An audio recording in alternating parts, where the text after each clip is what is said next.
اللہ تبارک و تعالیٰ اپنی قدرت سے، اپنے فضل سے ان کی کروٹیں بھی بدلتا رہا، اپنی قدرت سے۔ ایک طرف انسان پڑا رہے نا تو اعضاء گل جاتے ہیں، ان کی کروٹیں بھی بدلی جاتی، مناسب روشنی بھی دی جاتی، حرارت بھی۔ اس نے دیوار گرائی تو ان کی آنکھ کھل گئی، ایک دوسرے سے کہنے لگے آج تو بڑی گہری نیند سوئے ہیں یار، آج تو لمبی نیند پوری کر لی، چلو بھوک بڑی لگی ہے ایک دوست کو بھیجو۔ یہ سارا واقعہ قرآن مجید میں موجود ہے، میں اپنے لفظوں میں بیان کر رہا ہوں۔ جاؤ ایک دوست کو بھیجو بازار سے نا کھانا لے آئے، پیسے وہی 300 سال پرانی کرنسی۔ وہ جب نان بھائی کی دکان پہ گیا نا سامان لینے، اس کو پیسے دیے تو نان بھائی نے ہاتھ پکڑ لیا، کہنے لگا میاں تو کدھر سے آیا، یہ کون سے پیسے؟ اس نے کہا پیسے کاہے کہ میں بھی سوچ رہا ہوں کہ حالات بدلے ہیں، سارے حضرت عیسیٰ کا کلمہ پڑھ رہے ہیں، ماحول اور ہے۔ اس نے کہا تیرے ہاتھ کوئی خزانہ لگ گیا ہے، یہ تو ہم نام سنتے تھے کہ یہاں کوئی دقیانوس نام کا بادشاہ ہے، کوئی خزانہ، بتا کہاں سے لیے؟ شور ہوا، حاکم شہر تک خبر پہنچی، بادشاہ تک پہنچی۔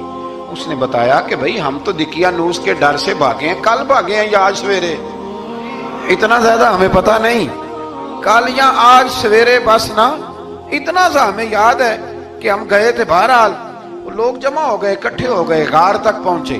اب جو غار کے اندر تھے وہ پتا کہتے کہتے لگتا ہے ہمارا دوست پکڑا گیا ہے، پکڑا گیا ہے۔ تو اب بندے جمع ہو، وہ اندر ڈر رہے تھے، تسبیح کر رہے تھے، اللہ کو یاد کر رہے تھے۔ ادھر یہ پہنچ گیا جب ان لوگوں نے یہ جیتا جاگتا رب کے فضل کا نمونہ دیکھا، اور بادشاہ نے کہا کہ یہ کیا ہے؟ صندوق کھولا تو اس کے اندر وہ تختی لکھی تھی کہ یہ ان کے نام ہے، یہ دقیانوس سے ڈر کے بھاگے ہوئے ہیں، یہاں یہ سو رہے ہیں، اور اسی کی ایک تختی میں نے فلان جگہ بھی دفن کیا، وہ تختی بھی وہاں سے نکل آئی۔ اب سب لوگوں کی آنکھوں میں آنسو آئے اور سب کہنے لگے لا الہ الا اللہ، لا الہ الا اللہ، لا الہ الا اللہ۔ سب کہنے لگے ان اللہ علی کل شیء قدیر۔ جب ان کی بات پوری ہو گئی، لوگوں کے ایمان پختہ ہو گئے، تو اصحاب کہف کہنے لگے کہ ہمیں اب اجازت ہے، ہم پھر دوبارہ غار میں جاتے ہیں۔ وہ غار میں گئے تو رب نے پھر انہیں موت عطا فرمائی، نیند عطا فرمائی، تحفہ دیا۔ بادشاہ نے پھر اس کے آگے دیوار بنائی اور وہاں بادشاہ نے ایک مسجد تعمیر کرا دی، لوگ زیارت کرنے جاتے۔ یہ اصحاب کہف کا ذکر ہے۔ اب یہاں ہمارے مفسرین نے لکھا ہے کہ وہ جو کتا تھا نا وہ بھی ساتھ ہی تھا۔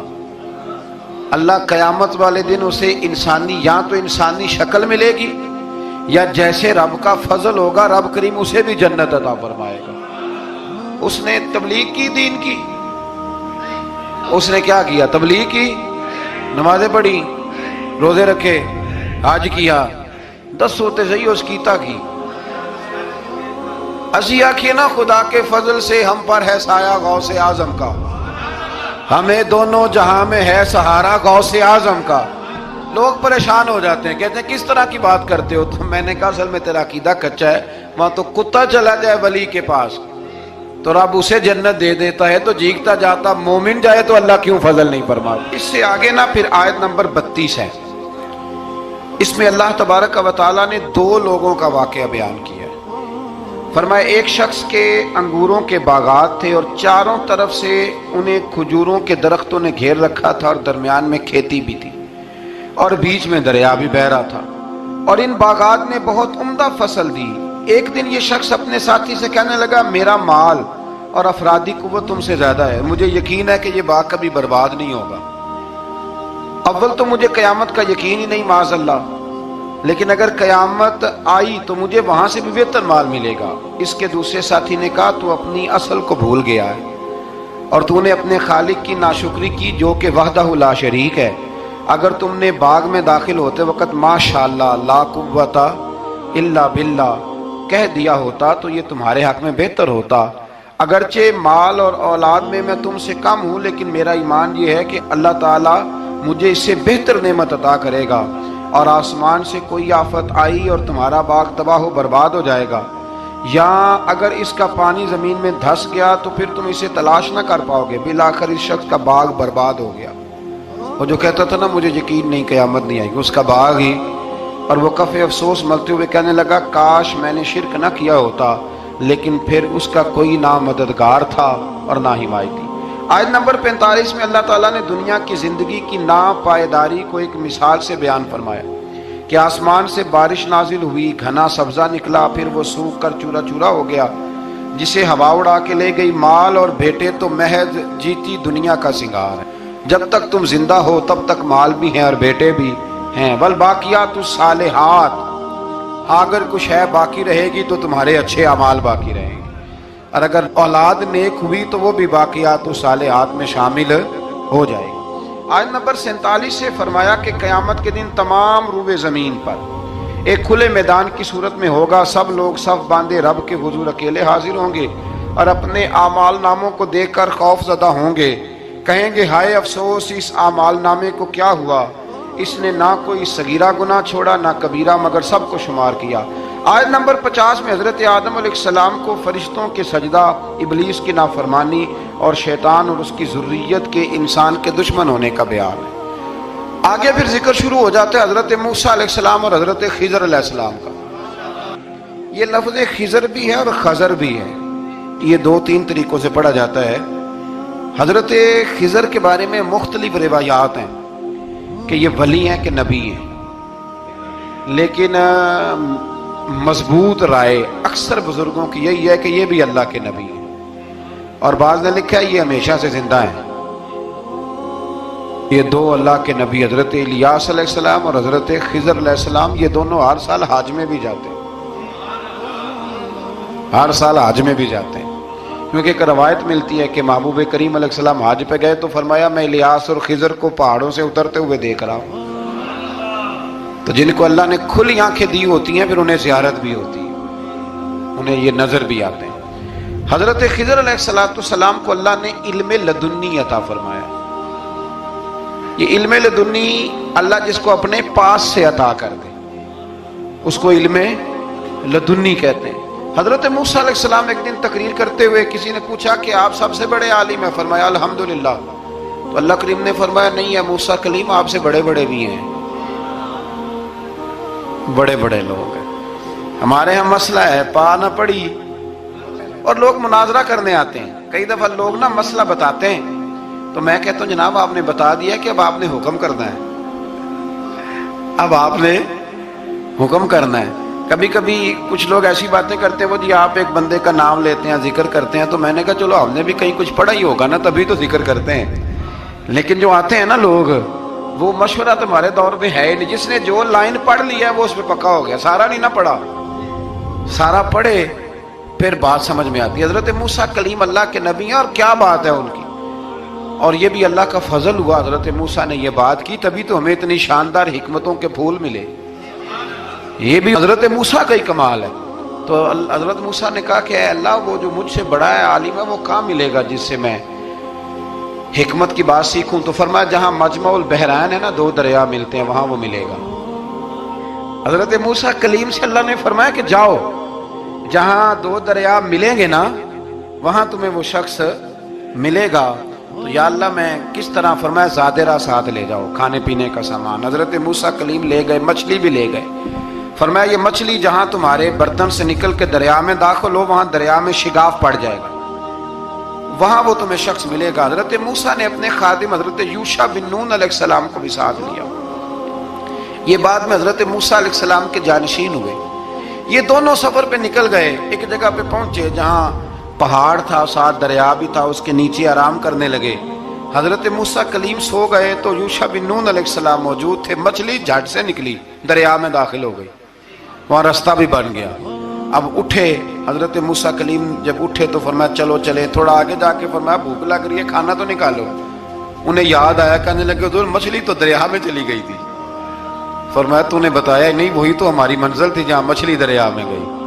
پھر وہاں سے واپس آئے قدموں کے نشانوں پہ، وہاں پہنچے جہاں مچھلی گئی تھی، تو وہاں ایک شخص لیٹا ہوا تھا چادر لے کے۔ آپ نے سلام لی تو انہوں نے کہا وعلیکم السلام یا موسیٰ کلیم اللہ۔ تو آپ نے فرمایا آپ کون ہیں؟ فرمایا میں وہی ہوں جس کو آپ تلاش کر رہے ہیں۔ تو فرمایا آپ نے مجھے کیسے پہچانا؟ فرمایا جس رب نے تمہیں بھیجا ہے نا اس نے ہی مجھے بتایا ہے کہ موسیٰ آ رہے ہیں، موسیٰ آ رہے ہیں۔ اب حضرت خضر نے جو کچھ فرمایا وہ بڑا شاندار ہے۔ فرمایا موسیٰ کچھ باتیں ایسی ہیں جن کا آپ کو علم ہے اور مجھے نہیں، اور کچھ ایسی ہیں جن کا مجھے علم ہے اور آپ۔ اللہ اکبر، یہ کبھی ہماری سمجھ میں بات آ جائے یہ کبھی سمجھ میں آ جائے. کچھ باتیں ایسی ہیں جس کا مجھے علم ہے اور یہ بڑے بڑے سیانے بندے نہیں مانتے. بڑے بڑے میں عالم ہوں جی، تو آپ عالم ہیں میاں ایک شعبے کے، لیکن بہت سارے دنیا میں شعبے ہیں نا. دین کے عالم کا درجہ سب سے بڑا ہے، لیکن قانونی مشاورت کرنی ہے تو آپ وکیل سے کریں گے. گاڑی کے بارے میں پوچھنا ہے تو کسی مکینک سے پوچھیں، لیکن آپ بن کے نہ بیٹھ جائیں. فرمایا جس کا آپ کو علم ہے مجھے نہیں، اور جس کا مجھے علم ہے ان میں سے آپ کو نہیں. تو کہا میں پھر آپ کے ساتھ رہنا چاہتا ہوں اور میں وہ سیکھنا چاہتا ہوں جو آپ بتا رہے ہیں. تو حضرت خضر فرمانے لگے صبر کر لیں گے میرے ساتھ. یہ سب سے مشکل کام ہے، یہ سب سے، یعنی ہر بات کی تو یہاں لوگوں کو وضاحت چاہیے. کھانسے بھی تو آپ کو بتانا پڑے گا کھانسے کیوں، ہنسے بھی تو آپ کو بتانا پڑے گا ہنسے کیوں. بھئی بزرگ ہیں، بزرگوں کی باتوں میں حکمتیں ہوتی ہیں، لیکن ہم حکمت کی طرف جانے کو تیار نہیں ہوتے. ہمیں تو فوری طور پہ جواب چاہیے، حل چاہیے. حضرت موسیٰ علیہ السلام جناب خضر کے ساتھ چلے. فرمایا صبر کروں گا، میں چلتا ہوں آپ کے ساتھ.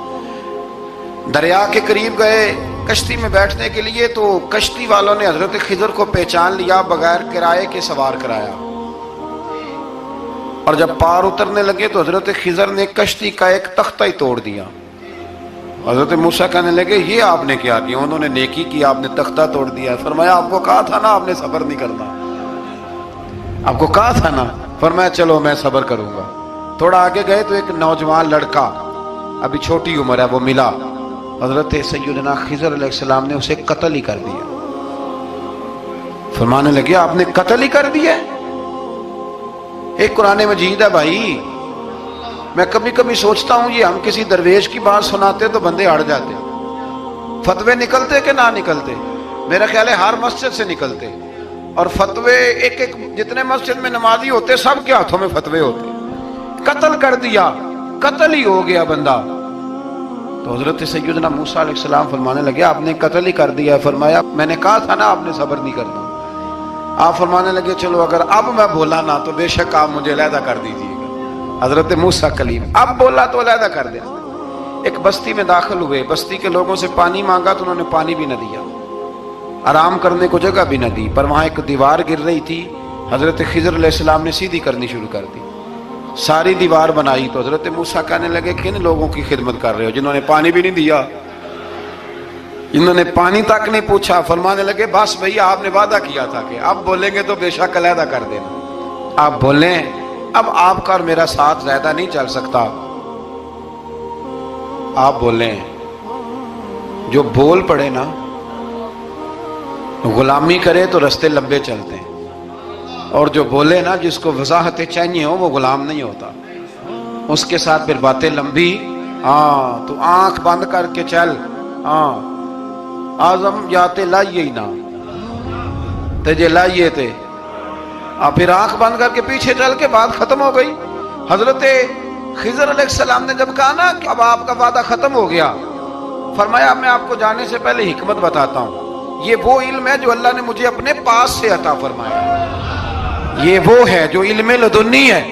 کہا جناب کیا مطلب؟ فرمایا وہ جو میں نے تختہ توڑا تھا نا، تو یہ مسکین بچے ہیں جن کی کشتی تھی، تو دریا کے اس پار بادشاہ کھڑا تھا. وہ جو صحیح صحیح کشتیاں ہوتی تھی قبضے کر لیتا تھا، اور جو تھوڑی سی ٹوٹی پھوٹی ہوتی تھی نا وہ چھوڑ دیا کرتا تھا.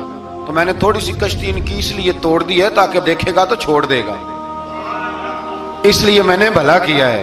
اور فرمایا وہ جو بچہ میں نے قتل کیا نا وہ شروع سے ہی کفر کا دل دادا تھا.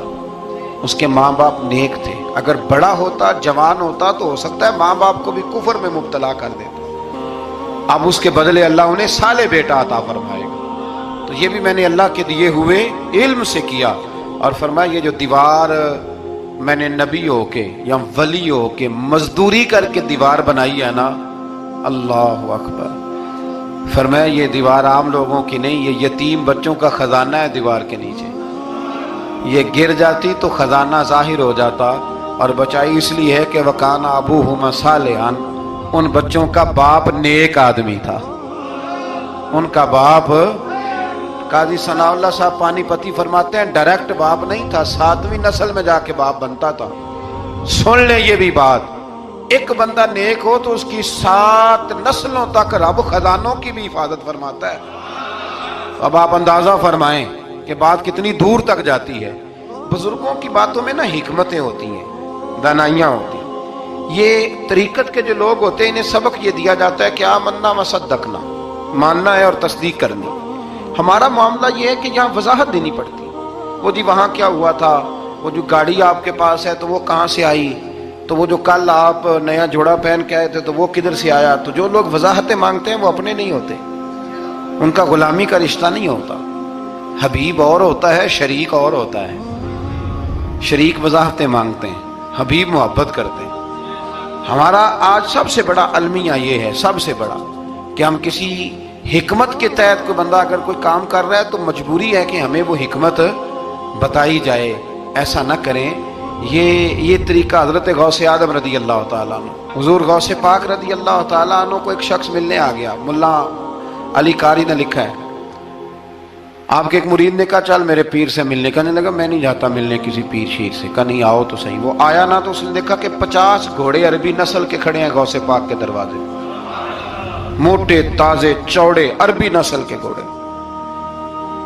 اس کے ذہن میں خیال آیا، کہنے لگا یار سواری کے لیے اگر رکھے ہیں تو ایک بھی کافی تھا، 50 کی کیا ضرورت تھی۔